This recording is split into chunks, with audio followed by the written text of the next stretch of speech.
For exercise 5-31-2, again I have a metric file, so really all I need to do is click on front and sketch, and then I'll click sketch again, and the 30 by 30 grid is going to work for me this time.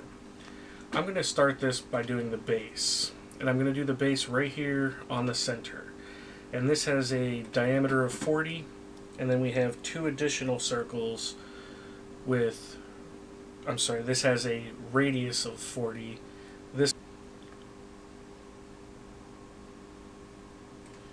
This circle over here has a radius of 22. Okay, so now what I can do is I can go ahead and say 22 times 2, 40 times 2.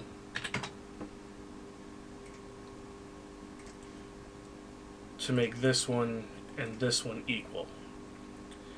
Now I need some additional dimensions, so I'm going to dimension from this center point to this center point, which is going to be 50,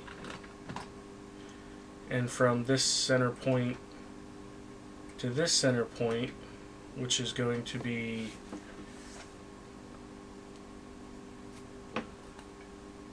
supposed to be 100, but there is something that is blocking that from actually occurring. So if I look up here, I've got a dimension of 112, which I don't really have yet. So let me go ahead and undo this and go back to my dimension. Center point to center point, and it's still giving me the same indicator. It should not be giving me the same indicator, so I'm going to try doing the dimension this way. And again, there's something in here that is causing this to not work. Okay, there's a tangent constraint right here that I didn't see previously. So I do want to make sure that that tangent constraint goes away. So, and it's put right there, right where I can't get to it. So I need to delete that tangent constraint. Now I can change this to 50. So once again, it's important to make sure that you're not automatically placing constraints. In this case, it was a system applied constraint. Now I'm going to go and draw today. Okay, so I need to draw my 4 lines now. We'll go tangent from here to tangent to there. Tangent here to that segment. Now, in doing this, I want to make sure that all of my segments are tangent as I go around here. So when I look, I can see a T here, a T here, a T here, and a T here, but I don't see any T's on these. So I'm going to need to make sure that I make those lines tangent. So we'll go tangent right there, tangent there,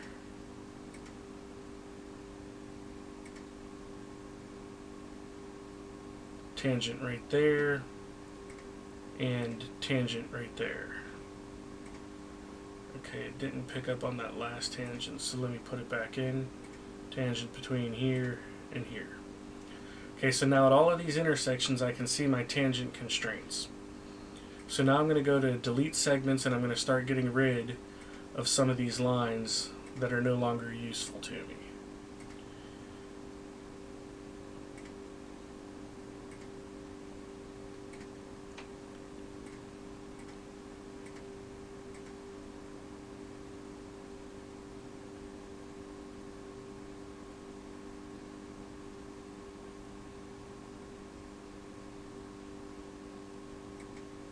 Okay, and I do apologize if this video is somewhat choppy.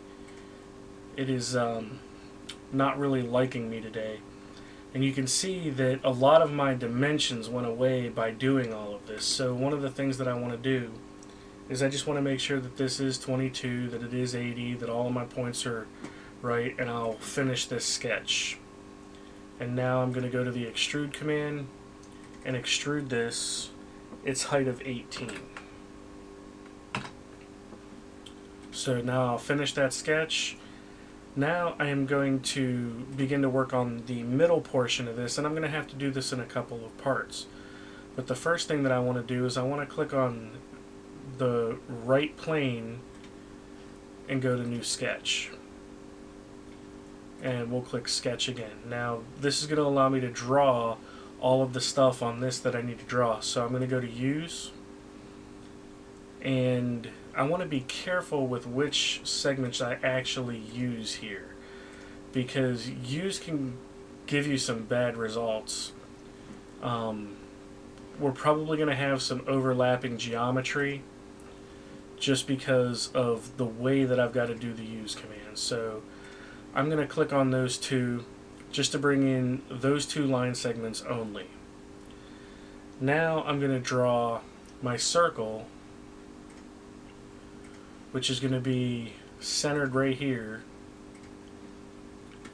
and that circle is going to have a diameter of 46. I want to draw my line from making sure I don't have the midpoint from here up tangent to there, and from here so that it's up tangent to there.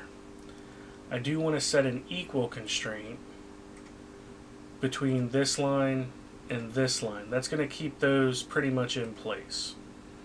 This dimension here I want to change. It's actually going to be 76 from the bottom up. So we'll click on the bottom, click here, put in my dimension of 76, and you can see that raises it quite a good ways away from there. And now I want to put a dimension in between this point and this point, which is going to be 67. Now, here's where, if you're not careful, you can start to create some of that overlapping geometry that I've been warning about. I'm going to go to Delete Segment, and I'm going to get rid of this small end point here and this small end point here, and I'm just going to draw a line between here and here, and go to Delete Segment and delete the top side of this circle out of here. And now what I'm left with is my closed profile. I can finish this sketch and extrude, but this time I'm going to do mid-plane, and I only want it to be 18. So I can now finish this, and again I'm going to click on that right plane, go right back into Sketch, click Sketch again, and I do want to go to Use again, and I'm going to use this segment, but right after I use that segment I'm going to delete that segment. Now if you notice, what it left behind is this reference information. So now I can just draw a circle from here snapped out to here, and I have a circle that is the actual size that I need it to be. Finish my sketch, extrude both directions, a total distance of 40, and hit my checkbox. So I now have a lot of the information that I need to have in. All I need to do now is my holes and my fillets. So I'm going to click Axis, I'm going to add an axis to this surface, and I'm going to add an axis to this surface. So I click back on Axis. So now I have axes in that I can use for all of the holes that I have, since they are concentrically referenced. So I'm going to place my first hole, this surface, hit Control, select that axis. The hole goes through all with a diameter of 15. I'll apply that hole, go to my next hole, this surface with this axis, through all, apply that hole, go back to my hole command, this surface, hit Control, it goes through all, and the diameter on this one is 30. So there I've got all of the holes in. Now I've got to be very careful how I do my fillets. I'm going to do the fillets a little bit differently on this one. I'm going to do them in phases. First I'm going to come over here and click on the round button, and then I want this entire loop across here. So I'm going to hit Control and select that entire loop, and the radius is 3.